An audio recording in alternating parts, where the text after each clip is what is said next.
Hi everyone, I'm Ken with Orion Telescopes and Binoculars, and in this video we're going to be talking about how to set up the Orion AstroView 90mm Equatorial Refractor. We're going to show you from when it arrives at your door in the box all the way through the full setup. All right, well, let's get started. All right, so this is the box that you're going to find outside when it arrives at your door. So let's open it up and take a look at it and see what's inside. Inside the box you'll find the various components, and you'll see that they're very well packed for shipping, so there shouldn't be any damage. The tube itself is back here. The tripod head right here. Underneath are the tripod legs, counterweight, and various accessories. There is one or two empty spacer boxes here, so if you see an empty box, don't worry, it's not missing anything. They're just there to make sure things don't slide around in the box. Okay, so here are all of the individual parts. When you take it out of the box, you want to make sure you've got everything present. Obviously the tube here with the rings already attached. The tripod EQ head, various parts for the tripod, the counterweight and counterweight shaft, the legs here, and the tray, the accessory tray. Over here we've got the manual and the CD-ROM. This is the spreader tray that's going to go, the spreader bar for underneath the tray. Various tools you need to assemble it. Everything you need to assemble comes included with the telescope. And then the parts and pieces, like the slow motion knobs, you get two of them, finder scope and bracket. Make sure you see the O-ring included with the finder scope bracket. And then your two eyepieces and the star diagonal. The first step is to attach the tripod legs to the bottom of the equatorial mount.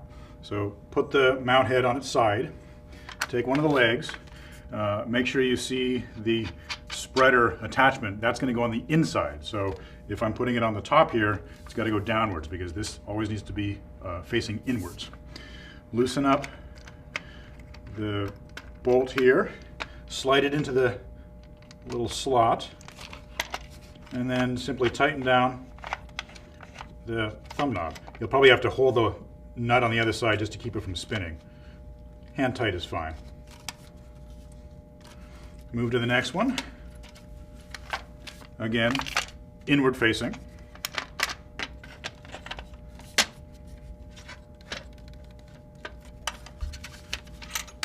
And the final one.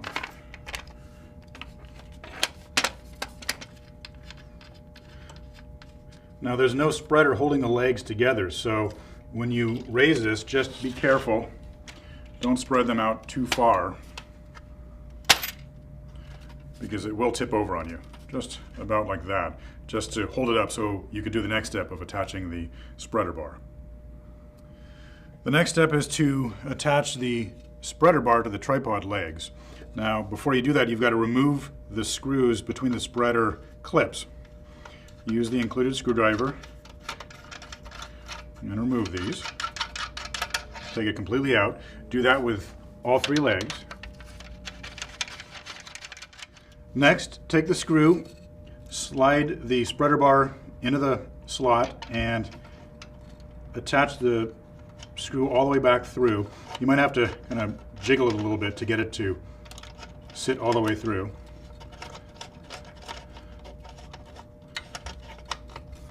And then thread it into the opposite post.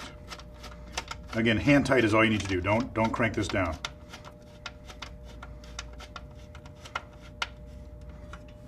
And repeat for the other two. When you've got it all the way attached, just pull the legs out so the spreader bar is nice and taut, and you're set. Once you've got the spreader attached, go back to the original three screws that hold the tripod legs on and hand tighten them a little bit further. If this nut on the other side starts to slip, just use the wrench and hand tighten it so the tripod legs are nice and solid.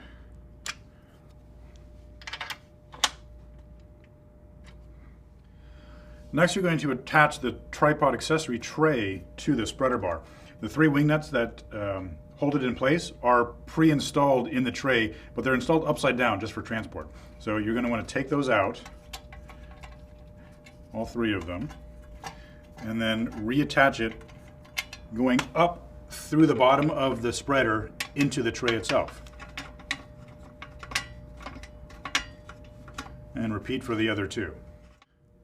During shipping, the mount head is not oriented to the proper latitude. It's sitting down almost flush with the tripod itself. So you're going to want to raise the latitude scale up and then tighten it down with the latitude bolt here.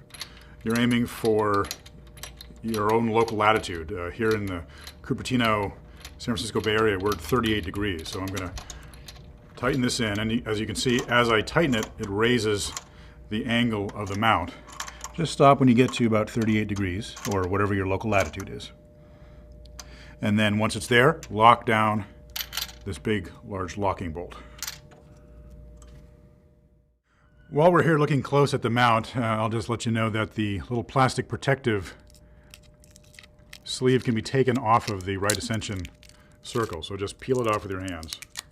You might have to dig inside to get the last little bits of it off. The next step is to attach the counterweight shaft and counterweight.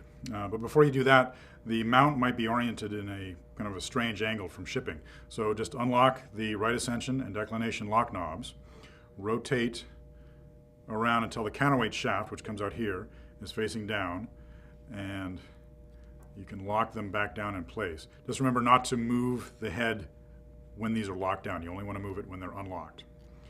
So now that I've got it in the right orientation, take your counterweight shaft and thread it in.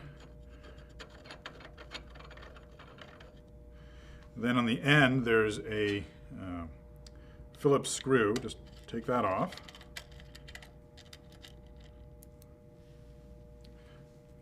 And attach the counterweight. Just loosen the lock knob, slide it on, lock it back down, and don't forget at the end to reattach the screw. We call this the toe saver, and there's a very good reason for that. If you accidentally unlock this knob, this heavy counterweight's going to come down and smack you in the toe. Next, you're going to be attaching the tube rings to the top of the tripod. Unscrew the little screw underneath here, take them out of the rings. Don't lose the two little washers. Note there's a standard flat washer and then a split ring washer, and they both go inside. They go up through the bottom, and then the ring sits on top of the flange. Note it doesn't go underneath like that, it goes directly on top. So screw in and then tighten it down into the rings. For this step, you can use your little crescent wrench and just loosely tighten it. Don't crank it down because you're going to want to realign it when the tube goes into the rings themselves. So just relatively loose like that. Repeat for the other one. And just for looks, make sure you get the opening of the ring facing the same direction on both rings. So I'll put it on this side so it opens up the same way on both rings.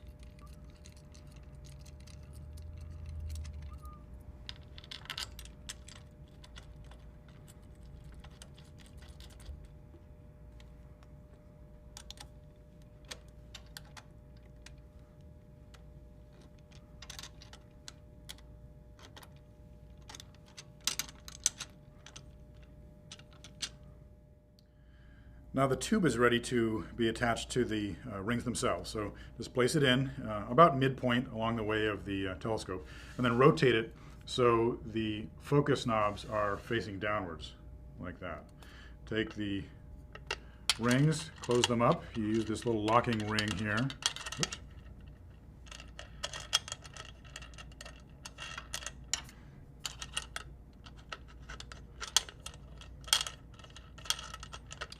Squeeze it over and tighten it back down.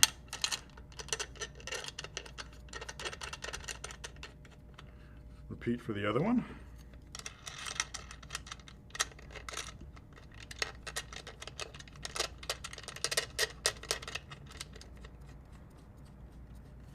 Now at this step, you can go back underneath and tighten down the rings all the way so you know they're securely attached to the mount and everything's lined up nice and tight.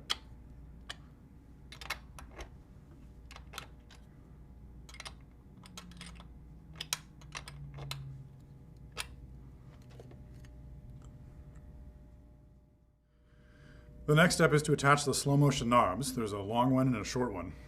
One of them goes onto the declination shaft, and one of them goes onto the right ascension shaft. It's really your choice, but I like to have the long one over here because with a long refractor, it's closer to your hands when you're viewing.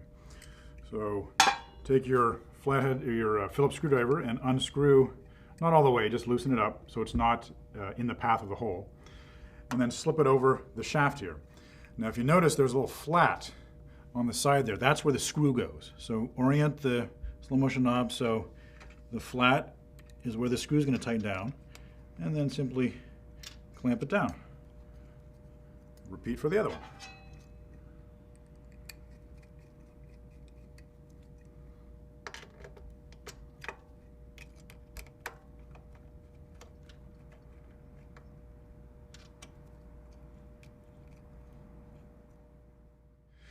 Now you're ready for the finder scope, but before you put the finder onto the telescope, you've got to take the little O-ring, which is installed during shipping here on the bottom of the stock, just so you don't lose it.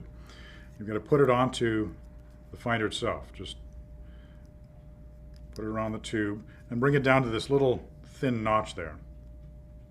And that's where it's supposed to be installed. Now the finder goes into the bracket itself.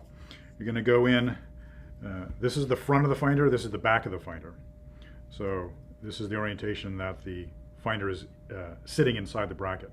So you slide it through this direction, and the O-ring is going to stop at the front of this little lip here. So bring it all the way through. You'll have to loosen these two screws so it'll fit through. And then the spring-loaded screw, just pull it backwards so it's out of the way, and then slide the finder in.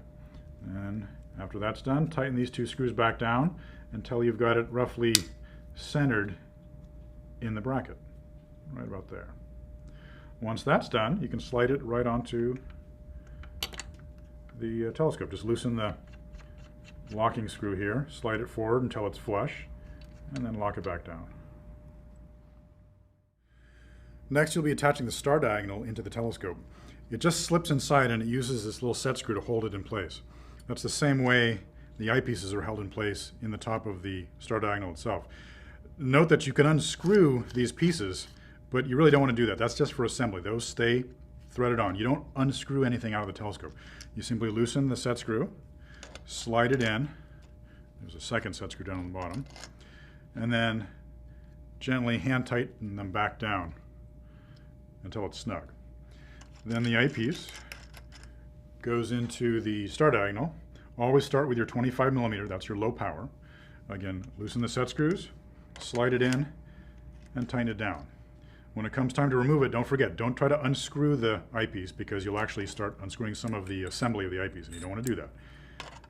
When it comes time to take it out, just loosen the set screws and slide it straight out.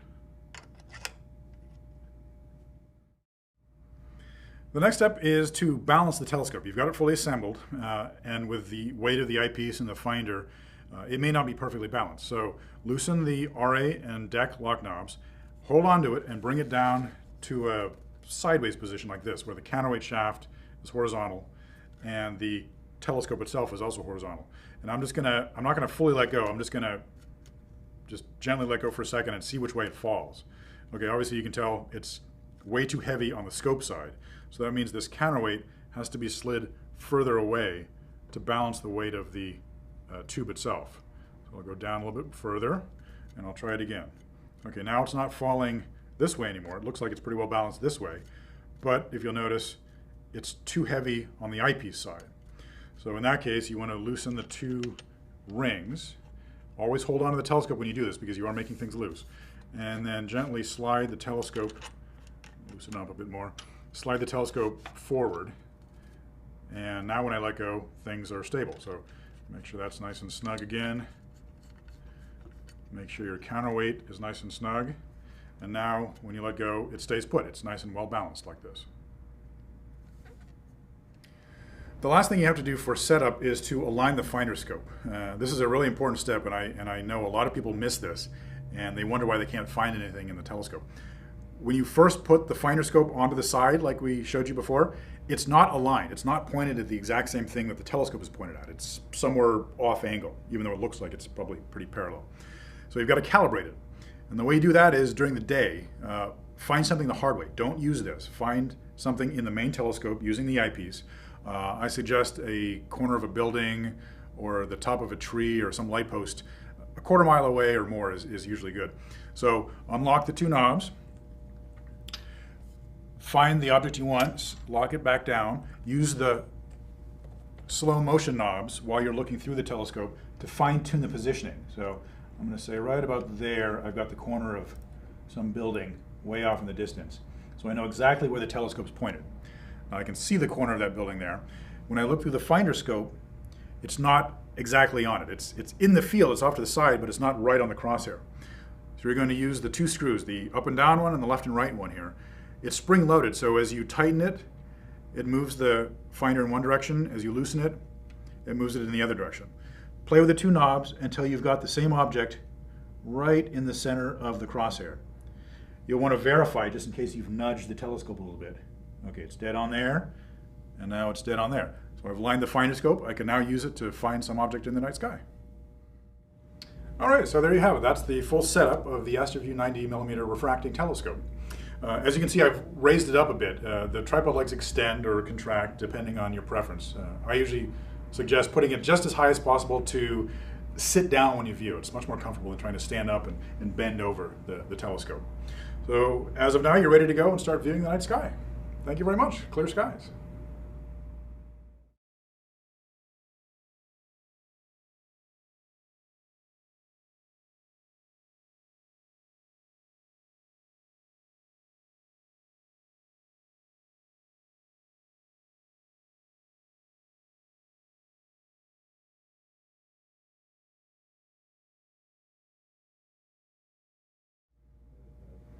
Hi everyone, I'm Ken with Orion Telescopes and Binoculars, and in this video we're going to be talking about how to set up the Orion AstroView 90mm Equatorial Refractor. We're going to show you from when it arrives at your door in the box all the way through the full setup. All right, well, let's get started. All right, so this is the box that you're going to find outside when it arrives at your door. So let's open it up and take a look at and see what's inside. Inside the box you'll find the various components, and you'll see that they're very well packed for shipping, so there shouldn't be any damage. The tube itself is back here. The tripod head right here. Underneath are the tripod legs. Counterweight and various accessories. There is one or two empty spacer boxes here, so if you see an empty box, don't worry, it's not missing anything. They're just there to make sure things don't slide around in the box. Okay, so here are all of the individual parts. When you take it out of the box, you want to make sure you've got everything present. Obviously the tube here with the rings already attached. The tripod EQ head. Various parts for the tripod, the counterweight and counterweight shaft, the legs here, and the tray, the accessory tray. Over here we've got the manual and the CD-ROM. This is the spreader tray that's going to go, the spreader bar for underneath the tray. Various tools you need to assemble it. Everything you need to assemble comes included with the telescope. And then the parts and pieces, like the slow motion knobs, you get two of them, finder scope and bracket. Make sure you see the O-ring